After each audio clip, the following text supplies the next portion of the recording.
नमस्कार दोस्तों, मैं हूं जॉनी धीमान और आप मेरे चैनल पे हैं जिसका नाम है हॉरर नाइट्स विद जीडी। और जहां आप सुन रहे हैं कहानी, वो भी मेरी जुबानी। दोस्तों, हम हर बार बड़ी मेहनत से आपके लिए एक दिल दहला देने वाली हॉरर स्टोरी बनाते हैं। तो अगर आप हमारी यानी horror nights with GD channel की कहानियां इंजॉय करें तो हमारे चैनल को सब्सक्राइब कीजिए और हमारी लेटेस्ट वीडियोस की नोटिफिकेशन के लिए बेल आइकन दबाना मत भूलना। Hey guys, what's up. तो क्या हालचाल हैं आप सबके? आई होप कि जैसे भी हो बहुत सही हो। दोस्तों, आज की कहानी थोड़ी हटके है। आज हम बात करेंगे एक ऐसी रहस्यमयी शक्ति के बारे में जिसका जिक्र हमारे पुराणों में मिलता है, यक्षिणी। यक्षिणी को लेकर कई तरह की मान्यताएं हैं। कोई कहता है वो धन की देवी हैं, कोई कहता है वो तंत्र मंत्र की साधना है। लेकिन दक्षिण भारत की लोक कथाओं में यक्षिणी को एक भयंकर राक्षसी के रूप में भी जाना जाता है, जो पुरुषों को अपने सौंदर्य के जाल में फंसाकर उनका खून पी लेती है। आज की कहानी एक ऐसी ही लड़की की है जिसके अंदर एक यक्षिणी का वास था। वो खुद नहीं जानती थी कि उसके भीतर कौन सी ताकत छिपी है, लेकिन जब वो ताकत जागी तो उसने पूरे गांव में हाहाकार मचा दिया। तो दोस्तों, fasten up your seat belts. आज की कहानी डरावनी भी है, रहस्यमयी भी है, और सबसे बड़ी बात, इसका अंत आपको सोचने पर मजबूर कर देगा। चलिए शुरू करते हैं। बात है महाराष्ट्र के एक छोटे से गांव की, वात गांव। पहाड़ियों और घने जंगलों के बीच बसा ये गांव बाहरी दुनिया से कटा हुआ था। यहाँ के लोग खेती बाड़ी करते थे और अपनी सीधी सादी जिंदगी जी रहे थे। इसी गांव में रहते थे पाटिल दंपत्ति। उनकी 7 बेटियां थीं और सबसे छोटी बेटी का नाम था मीनाक्षी। मीनाक्षी बाकी लड़कियों से अलग थी। बस इतना ही नहीं, वो किसी अप्सरा की तरह खूबसूरत थी। उसकी आंखों में एक अजीब सा जादू था। उसकी मुस्कान में एक ऐसा आकर्षण था जो देखने वालों को मंत्रमुग्ध कर देता था। मीनाक्षी को सबसे ज्यादा प्यार था अपने घर के आंगन में लगे साल के पेड़ से। वो घंटों उस पेड़ के नीचे बैठी रहती, उससे बातें करती। उसे लगता था जैसे पेड़ उसकी बातें सुनता है और उसे समझता है। गांव वाले मीनाक्षी को देखकर तरह तरह की बातें करते थे। कहते थे, इतनी खूबसूरत लड़की, इस पर कोई अवश्य ही कोई ग्रह है। उसके माता पिता भी परेशान रहते थे। उनकी बेटी की उम्र से पहले ही इतनी जल्दी परिपक्व हो रही थी। मीनाक्षी को अपने साथ हो रही इन अजीबोगरीब घटनाओं का कारण समझ नहीं आता था। उसे कई बार लगता कि उसके अंदर कोई और भी है। एक औरत की आवाज उसे सुनाई देती, जो कभी गुस्से में होती तो कभी बड़ी प्यार से बात करती। फिर वो दिन आया जब गांव में पहला हादसा हुआ।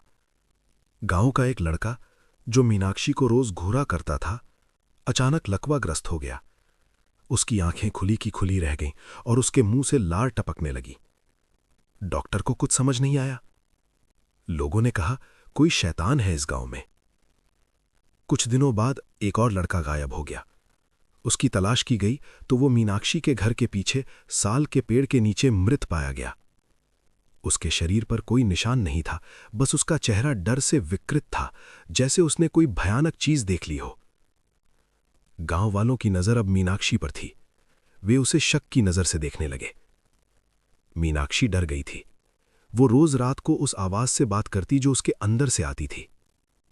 तुम कौन हो? वो फुसफुसाती। और आवाज आती, मैं तुम्हारी रक्षक हूं।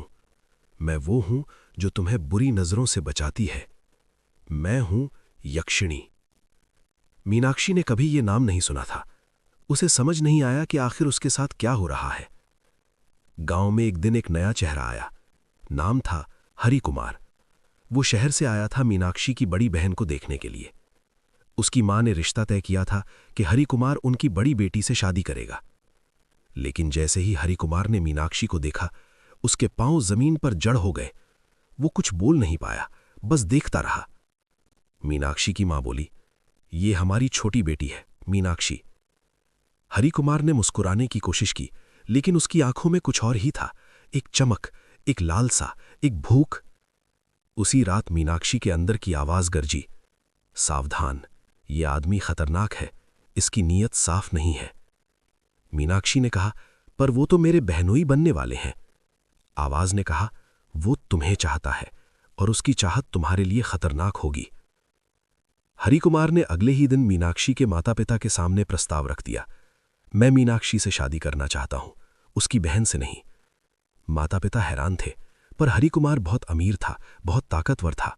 उन्होंने मान लिया। मीनाक्षी की शादी हरिकुमार से कर दी गई। गांव में एक दिन एक नया चेहरा आया। नाम था हरिकुमार। वो शहर से आया था मीनाक्षी की बड़ी बहन को देखने के लिए। उसकी मां ने रिश्ता तय किया था कि हरिकुमार उनकी बड़ी बेटी से शादी करेगा। लेकिन जैसे ही हरिकुमार ने मीनाक्षी को देखा, उसके पांव जमीन पर जड़ हो गए। वो कुछ बोल नहीं पाया, बस देखता रहा। मीनाक्षी की मां बोली, ये हमारी छोटी बेटी है मीनाक्षी। हरिकुमार ने मुस्कुराने की कोशिश की, लेकिन उसकी आंखों में कुछ और ही था। एक चमक, एक लालसा, एक भूख। उसी रात मीनाक्षी के अंदर की आवाज गरजी, सावधान, ये आदमी खतरनाक है, इसकी नीयत साफ नहीं है। मीनाक्षी ने कहा, पर वो तो मेरे बहनोई बनने वाले हैं। आवाज ने कहा, वो तुम्हें चाहता है और उसकी चाहत तुम्हारे लिए खतरनाक होगी। हरिकुमार ने अगले ही दिन मीनाक्षी के माता पिता के सामने प्रस्ताव रख दिया। मैं मीनाक्षी से शादी करना चाहता हूं, उसकी बहन से नहीं। माता पिता हैरान थे, पर हरिकुमार बहुत अमीर था, बहुत ताकतवर था। उन्होंने मान लिया। मीनाक्षी की शादी हरिकुमार से कर दी गई। मीनाक्षी उस घर से भाग निकली। वो जंगलों में भटकती रही। रात में जब भी कोई उसे देखता, वो यक्षिणी में बदल जाती और उसका खून पी लेती। उसे अब पता चल गया था कि वो सामान्य इंसान नहीं है। उसके अंदर एक यक्षिणी रहती है, एक ऐसा राक्षस जो पुरुषों को अपने सौंदर्य के जाल में फंसाकर उनका खून पी जाता है। वो अपनी इस पहचान से घबरा गई थी। वो नहीं चाहती थी कि वो यक्षिणी बने, पर जब भी कोई पुरुष बुरी नजर से देखता, वो अपना नियंत्रण खो देती। वो फिर से अपने गांव लौट आई, उसी साल के पेड़ के पास। वहीं बैठी रहती, उस पेड़ से बातें करती, रोती। गांव वाले उसे देखकर डरते थे। उन्हें पता चल गया था कि मीनाक्षी कोई साधारण लड़की नहीं है, वो यक्षिणी है। गांव में हाहाकार मच गया। लोग मीनाक्षी को मार डालना चाहते थे। तभी वहां एक बाबा आए, बहुत बूढ़े, बहुत ज्ञानी। उन्होंने कहा, इसे मत मारो, ये कोई राक्षस नहीं है, ये एक श्रापित आत्मा है। बाबा ने बताया कि यक्षिणी असल में कुबेर की सेविकाएं होती हैं, जो धन की रक्षा करती हैं। लेकिन कभी-कभी वे श्रापित होकर धरती पर भटकती हैं। उनका श्राप तब तक खत्म नहीं होता जब तक उन्हें सच्चा प्यार न मिले। बाबा ने मीनाक्षी से बात की। उन्होंने उसके अंदर की यक्षिणी से भी बात की। यक्षिणी ने कहा, मैं उसकी रक्षा कर रही हूं। हर बार जब कोई बुरी नजर से देखता है, मैं जाग जाती हूं। ये मेरा कर्तव्य है। बाबा ने कहा, लेकिन तुम उसे खत्म कर रही हो। वो एक सामान्य जीवन नहीं जी पा रही।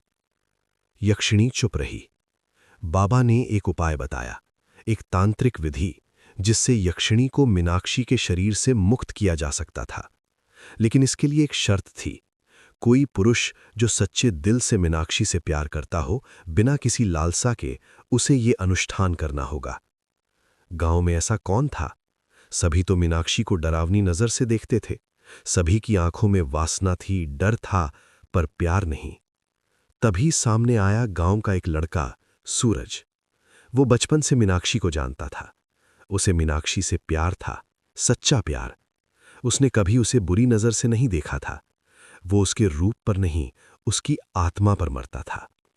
सूरज ने बाबा से कहा, मैं ये अनुष्ठान करूंगा। बाबा ने समझाया, बेटा, ये खतरनाक है। अगर तुम्हारे मन में जरा भी वासना हुई तो यक्षिणी तुम्हें मार डालेगी। सूरज ने कहा, मेरे मन में मीनाक्षी के लिए सिर्फ प्यार है और कुछ नहीं। अनुष्ठान शुरू हुआ। आधी रात को साल के पेड़ के नीचे बाबा ने मंत्र पढ़े। सूरज ने मीनाक्षी के सामने घुटने टेके और उसकी आंखों में देखा। मीनाक्षी की आंखें बदलने लगीं। यक्षिणी जाग रही थी। उसने सूरज पर हमला करना चाहा, पर सूरज डरा नहीं। वो स्थिर रहा। उसकी आंखों में सिर्फ प्यार था, ममता थी, करुणा थी। यक्षिणी रुक गई। उसने सूरज को देखा। उसकी आंखों में आंसू आ गए। इतने सालों में पहली बार किसी ने मुझे सिर्फ देखा, घूरा नहीं, यक्षिणी ने कहा। वो मीनाक्षी के शरीर से अलग होने लगी। एक चमकीली रोशनी के रूप में वो बाहर निकली और आसमान में विलीन हो गई। उसकी आवाज आई, धन्यवाद, अब मुझे मुक्ति मिली। मीनाक्षी अब सामान्य हो गई थी। वो रो पड़ी। उसने सूरज को गले लगा लिया। गांव वाले हैरान थे। यक्षिणी का श्राप खत्म हो गया था। सूरज और मीनाक्षी की शादी हो गई। वे साथ रहने लगे। मीनाक्षी अब सामान्य जीवन जी रही थी, पर कभी-कभी रात में उसे लगता कि कोई उसे देख रहा है। वो खिड़की से बाहर देखती, वहां साल का पेड़ हवा में झूम रहा होता और उसकी पत्तियों से एक आवाज आती, मैं हमेशा तुम्हारे साथ हूं। बाबा ने बताया कि यक्षिणी अब एक रक्षक के रूप में वहां है।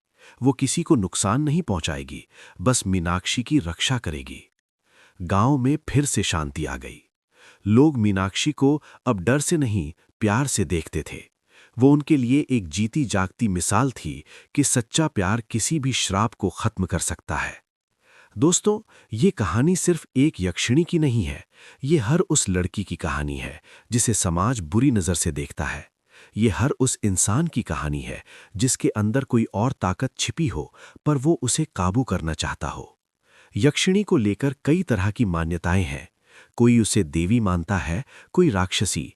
पर सच ये है कि हर इंसान के अंदर अच्छाई और बुराई दोनों होती हैं। जरूरत है तो बस उसे पहचानने की और सही राह पर ले जाने की। आज भी दक्षिण भारत के कई हिस्सों में यक्षिणी की कहानियां प्रचलित हैं। केरल में तो कल्यनकट्टू नीली नाम की यक्षिणी की कहानी बहुत मशहूर है, जिसे कडम्मथत कथनार ने वश में किया था। पर सबसे बड़ी बात यह है कि इन कहानियों में छिपा है एक संदेश। स्त्री को सिर्फ उसके रूप के लिए मत देखो, उसकी आत्मा को देखो, वरना उसके अंदर की यक्षिणी जाग सकती है। तो दोस्तों, ये थी कहानी मीनाक्षी की और उसके अंदर छिपी उस यक्षिणी की। तुम लोगों को ये कहानी कैसी लगी? क्या तुम्हारे आसपास भी कोई ऐसा है जो तुम्हें बुरी नजर से देखता है? क्या तुमने कभी अपने अंदर की यक्षिणी को महसूस किया है? मुझे कमेंट में जरूर बताना। और हाँ, अगर तुम्हारे पास भी ऐसी कोई कहानी है तो मुझे शेयर करना। शायद वो भी किसी दिन इस चैनल पर आए। That's it for today. मैं हूं जेडी और ये थी यक्षिणी। उस लड़की के अंदर था एक खूंखार राक्षस। फिर मिलते हैं किसी और टॉपिक के साथ। तब तक के लिए अपनी नजरें संभाल कर रखना, क्योंकि पता नहीं कब तुम्हारे सामने कोई यक्षिणी आ जाए। जय हिंद। हमारी आज की कहानी आपको कैसी लगी? आप मुझे कमेंट बॉक्स में कमेंट करके जरूर बताना। तो जल्दी से चैनल को सब्सक्राइब कर लो।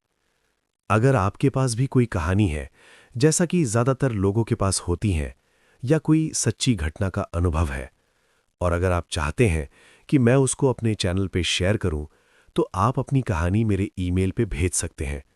मेरा ईमेल कमेंट में पिन किया हुआ है। अगली बार फिर मिलेंगे एक नई कहानी के साथ। धन्यवाद।